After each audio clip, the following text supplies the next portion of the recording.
Start there. Ole Miss, Arkansas plays a game that, hey, Dad, we talked about it all week. I expected it to be a game that looked like that. Petrino is a great offensive coordinator. Taylon Green has taken a step forward in his game. Arkansas Ole Miss. It's Arkansas Ole Miss. It was exactly what it was supposed to be. I did not expect, though, Trinidad Chamblas to look like that. He was 21 of 29 for 353 and a touchdown, ran for another 62 and a pair of touchdowns as well.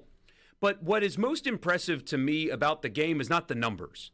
It's more about how in control of the offense that he looked. I mean, he's played a lot of football in his career, won a national championship, but it's at the D2 level. This is a totally different animal, and there's a couple of things that you can point to. I'm sure Kiffin can find more. There was a wide-open Caden Lee over the middle. He didn't see him, went outside, pass was incomplete, but they scored on the drive anyway. It was a little late on a pass at the end of the first half. They would have taken an elite play to pick it off, but still a little late. Threw behind Caden Lee on their last real offensive possession of the game. But he was in total command, made no Caden mistakes. Lee's got to catch that ball, though. And Caden Lee's got to catch that ball. But he was in total command of the offense, hit his checkdowns when he needed to. 4 running back receptions for, 55 yards? 3 of the 4 or 4 of the 5 went for first downs. So he took what Arkansas gave him, protected the football, and that's why they won the game. This offense and these weapons don't need you to be special. He was not quote-unquote special on Saturday night. He was just in control. He didn't make mistakes. He took what Arkansas gave him, and at no point did it look like the moment was too big for him, even though that was his first real SEC action. That is the most impressive part of his game, not the numbers, but in how control he was of the offense, how comfortable he looked operating it. You know, I saw Arkansas the week before, and I was pretty impressed with their corners. And you might go, well, Richard, maybe you ought to watch a little more football and, be a little less impressed. But the young man that got hurt, Kenai Walker, and then Julian Neal on the other side, they did a really, really good job against the outside receivers.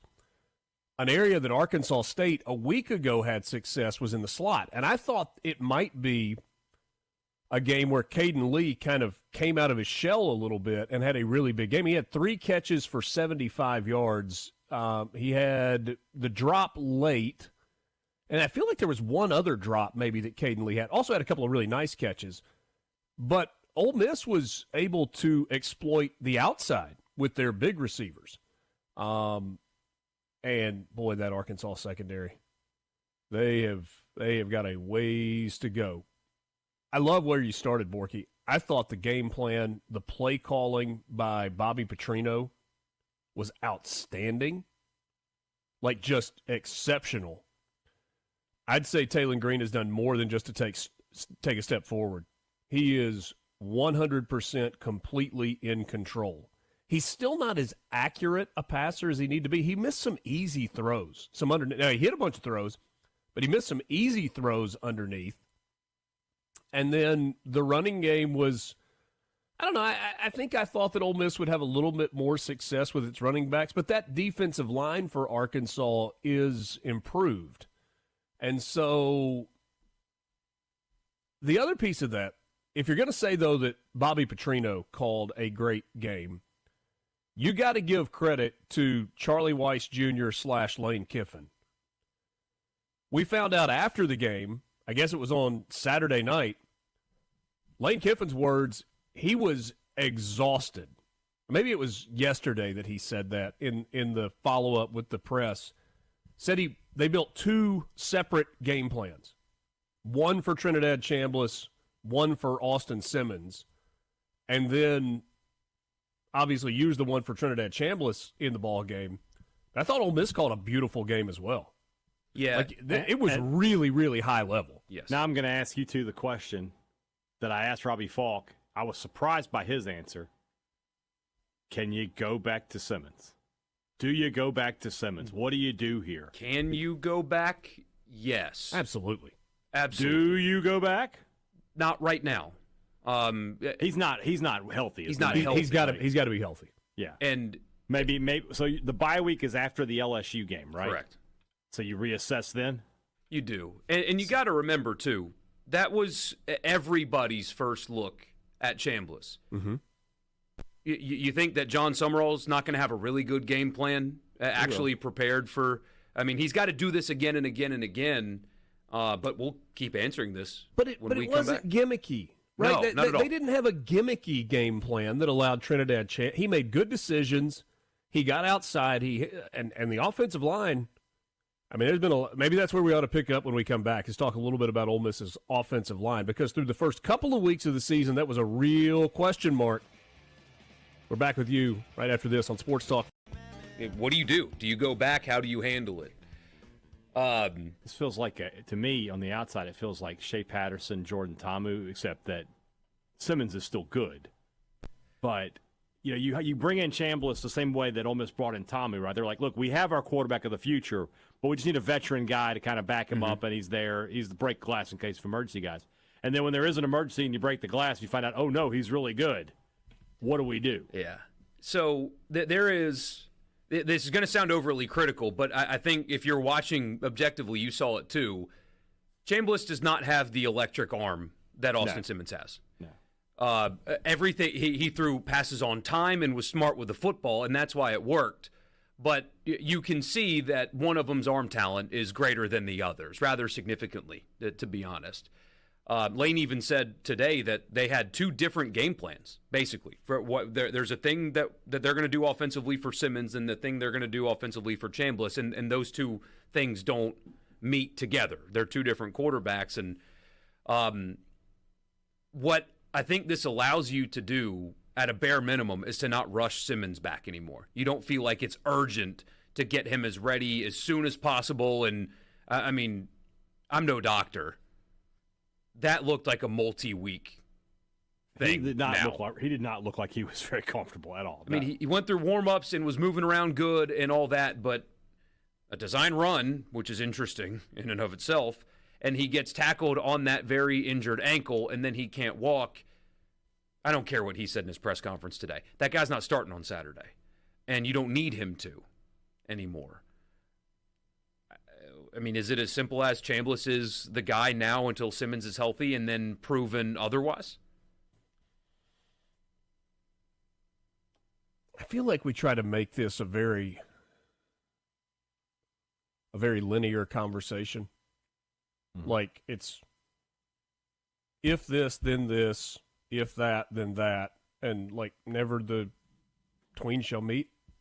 I think the place that Ole Miss is, that frankly we talked about this summer not thinking they were, is, oh gosh, you got to keep Austin Simmons healthy, because what have they got after that?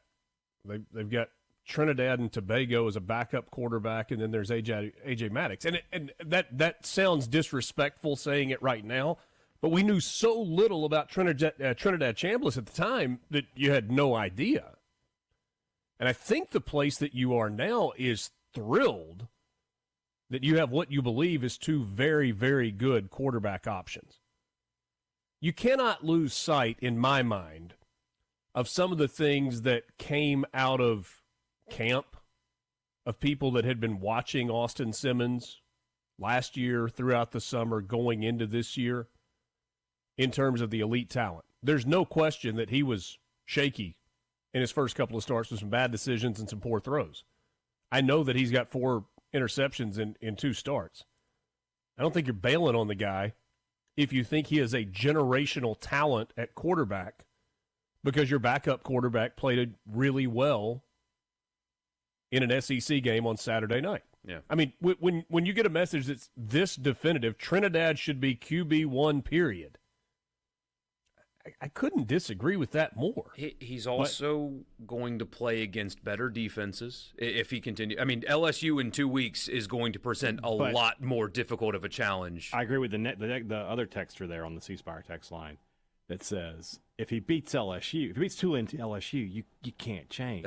That also you creates cannot another change issue, at that point, especially if he plays well. You just got LSU. We have. There's a reason Wally Pipp is a name people know. Yeah. All right. It wasn't his fault, but sometimes it just goes out that way. No doubt. Sure. And so, we'll see, right? But he's got to do it again. I keep going and back it's complicated more than it's ever been, isn't it, Borky? Absolutely. But because there is a 7-figure contract in place for one of the guys. No doubt. And Trinidad's is not 7 figures. Considerably less, I would assume. But he's got to do it more than once. And again, first audition, outstanding. For what he was asked to do, he was outstanding on Saturday night. Protected the football, so mature, played a very intelligent game on Saturday. But I don't think Tulane is as good as Arkansas from a talent perspective, at least on their offense compared to Arkansas's offense anyway. But John Summerall is going to be well coached. They're going to have a plan. You think Baker at LSU is not going to have a great plan and sure. the athletes to execute it? So he's got to keep doing this if we're going to talk about Wally Pipp. But you said it earlier, and I think it bears repeating. So many people, anytime the Ole Miss offense is stagnant, blame Charlie Weiss Jr. And anytime it's good, they credit Lane Kiffin. And that drives me insane. He's got a headset and a play sheet, and he whistles on the sidelines, and he makes audibles and calls and everything. So if the offense is poor, don't just blame Charlie Weiss Jr., blame Lane Kiffin as well. And when the offense is good, don't just talk about how great Kiffin is. Charlie Weiss Jr. deserves a ton of credit. Ole Miss had 10 possessions in the game. The last possession counts, and it was when they need the clock out. So they effectively had 9 offensive possessions in the game with a backup quarterback, and they scored on 7 of them. There was one punt, and there was a kneel down at the end. Charlie Weiss Jr. deserves a ton of credit for how that offense performed on Saturday. It made a lot of sense. Arkansas loaded the box to try to stop the run, and they did pretty well with it. Ole Miss only averaged 3 yards per carry. Lacey was held relatively in check, but they were able to get the ball out to their playmakers. Chambliss had a nice day on the ground. It was a well-called game from Lane Kiffin / Charlie Weiss Jr. Pass protection good. Lacey and Taylor, the running backs in pass pro, were awesome. And that's how you score on 7 of 9 possessions. So let's turn it around, though. Defensively, what do we take away from this game? Because, look, Bobby Petrino, outstanding play caller. Taylor Green, can really I answer, good. Can I answer a text question before you go all the way down this road? Because there's somebody that said you're throwing generational talent around very loosely when I said that a second ago. I mean, it's not MJF. I wasn't saying generational talent. I was talking about the way some of the Yes. Sorry. I should have laughed in real time. Yes. The way some of the people that were around the Ole Miss program described him that way. I wasn't throwing out generational talent for Austin Simmons. He has elite arm talent. Who knows what he becomes, but that's the way people were describing him in camp. Sorry, I apologize for disrupting your train of thought. Anyway, Petrino, great play caller. I thought Taylor Green was excellent. Arkansas, Omega Blake, that's a good receiver. He's really good. He's really good. That's a good pickup for Arkansas. You know, we talked about Ole Miss and what they had to rebuild on defense, and you know, the first 2 games they hadn't shown a whole lot of fallback, but last year they dominated this team, and this year, if they don't force a fumble there at the end, it's going to be really dicey in those last couple minutes. I feel like they don't win if they don't force that I agree fumble, with you. I think that Arkansas was going to drive and bleed as much clock as they could, and that was going to be a problem. Remember last year, Green got hurt and Arkansas still scored in the 30s, even in last year's game. But what I texted you about one player in particular, Haydad, I think is what plagued Ole Miss all night. I don't necessarily think it was a talent thing, that like that Ole Miss didn't have players that were good enough to execute the scheme, and Arkansas just beat them talent-wise. I thought Ole Miss found themselves, and part of that is credit to Petrino, of course, because he's a great play caller, and Taylor Green, at his size, the way he can move, he's a special athlete. I don't know if he's a special quarterback, but he's a special athlete. But how often Ole Miss was out of position on the read option? How many times? I mean, the player I texted you about, I'll say it here, Prince Will. Richard, I don't know if you remember this exact play or not. It was Arkansas's long touchdown run where before the snap, he got up from his spot and was running to the other side for some reason of the line of scrimmage. Ball was snapped, and it went right where in the space that he left behind. I mean, just pre-snap confusion for the Ole Miss defense. How often did they, in the first half anyway, did they lose contain from the ends? And Taylor Green was able to just simple play fake, run around the end, get a first down. It was so often they were out of position. You don't see a Pete Golding defense look unprepared in the way that they looked unprepared in the first half.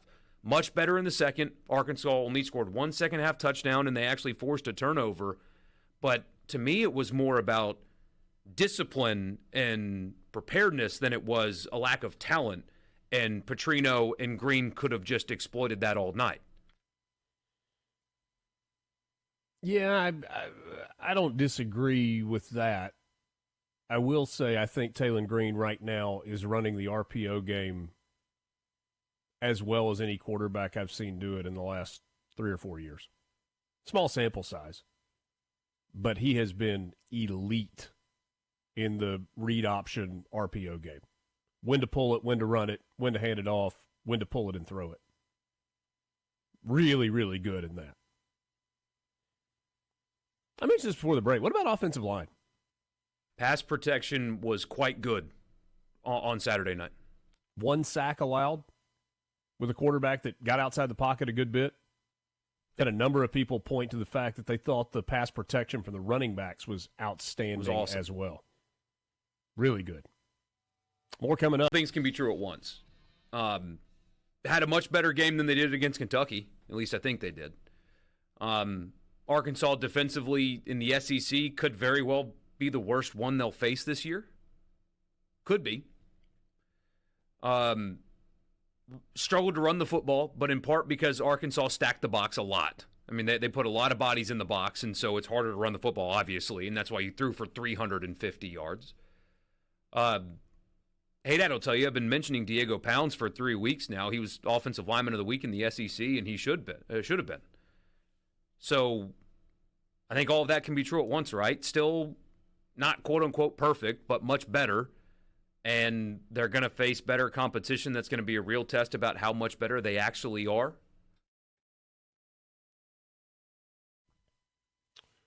That's fair.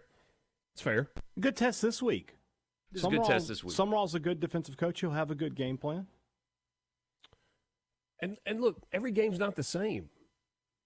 Right? I mean, Ole Miss may have to do some things to help those offensive linemen in a game against LSU that they didn't have to do against Arkansas. Although we talked a second ago about running backs and pass protection and blitz pickup. It was really, really good. Lacey plays mean. I'm sure he's a wonderful young man. He plays mean. Pass protection? My goodness. Yeah. I think there's something else that we need to talk about. Sometimes people say in-game adjustments are overrated. And, that's something that people in the media talk about that's not really a thing. Like, you've got your game plan going in, and maybe you make some small tweaks at halftime. But whatever you want to call it, Ole Miss was better defensively in the second half. In the first half, Arkansas went missed field goal, touchdown, touchdown, touchdown, touchdown. And so they had 28 points in the first half and could have had 31 if their kicker had not missed. Mm-hmm. Ole Miss had 31 points in the first half as well. Both defenses played better in the second half. Ole Miss scored 10 points.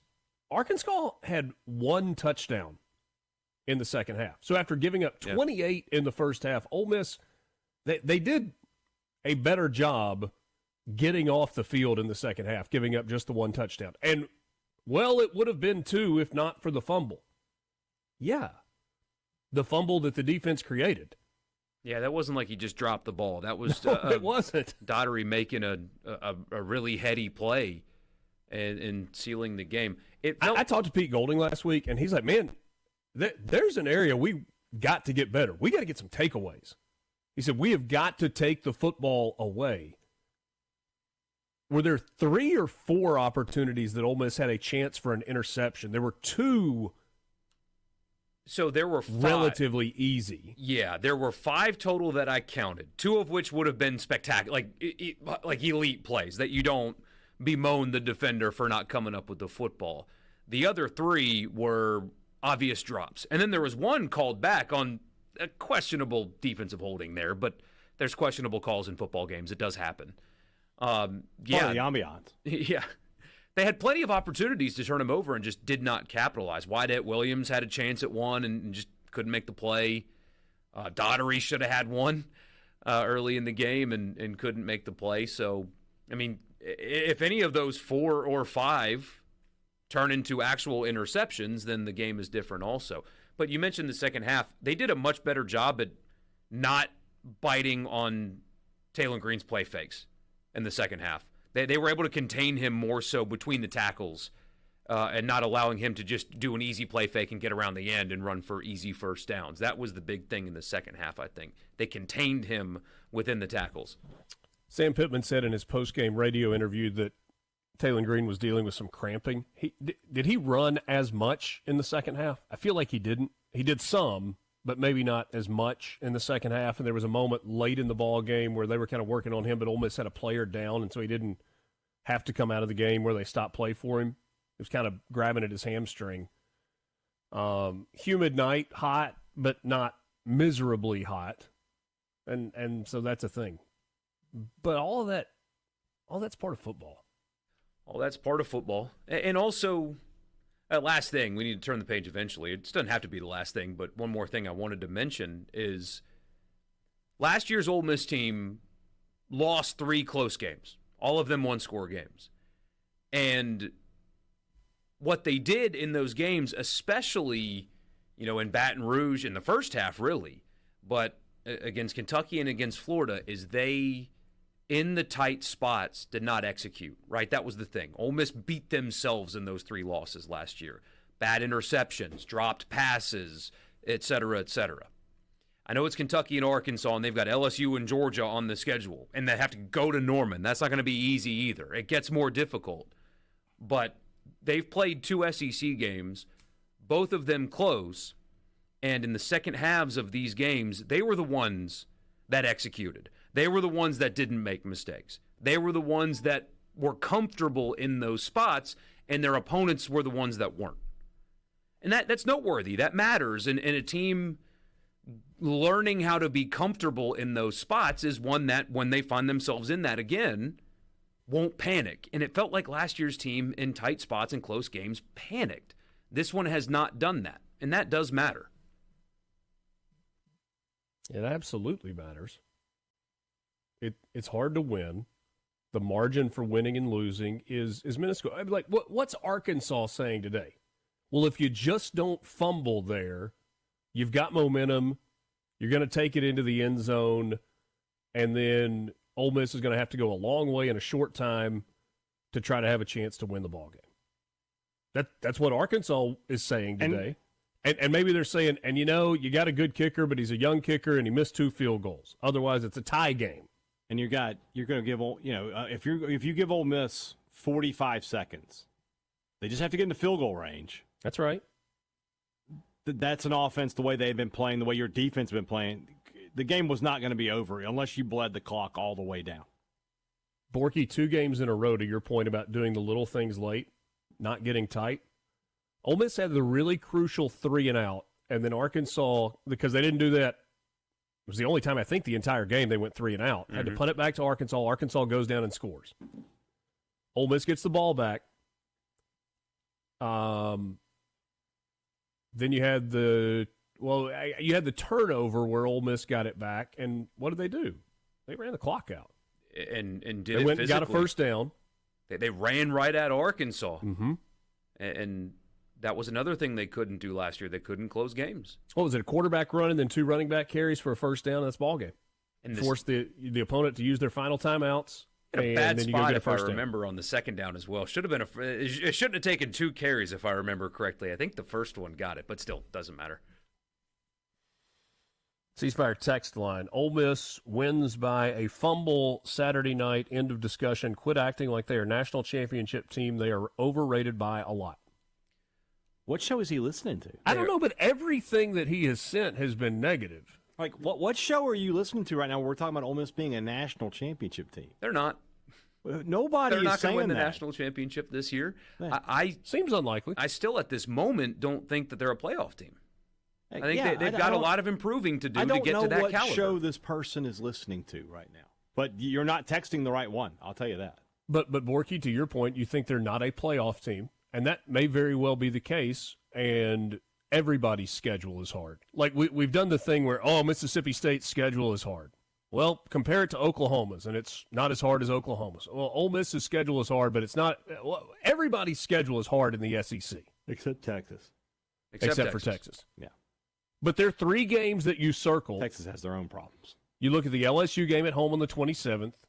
You look at the Georgia game on the road. You look at the road game against Oklahoma. And those are the 3, if you're an Ole Miss fan, that you are most concerned about. Huge if. What? Hey, that took offense to chopped that. liver over here, undefeated. I understand. I said most concerned about. If you win all of the other games on your schedule, and you win one of those 3, you're probably a playoff team. You are. In Florida, I mean, by that point in the season, Billy Napier is not going to be coaching Florida anymore. Some of my friends over on the East Coast have been telling me that Vanderbilt only beat South Carolina because Sellers got hurt. Y'all live in fantasy land. I said this in our group message, and I will say this here and clip it to them. You live in fantasy land. Vanderbilt was whipping your rear end regardless if Sellers could complete the game or not. So South Carolina doesn't look as potent as you thought, but Mississippi State looks better to this point than you thought. Oklahoma looks better to this point than you thought. So still kind of balanced out. Yeah. Got to get better up front on defense. They've got to be better stopping the run. And we'll see if Chambliss or Simmons, when he comes back, can either follow that up, or if Simmons comes back and plays, reduce the turnovers. 3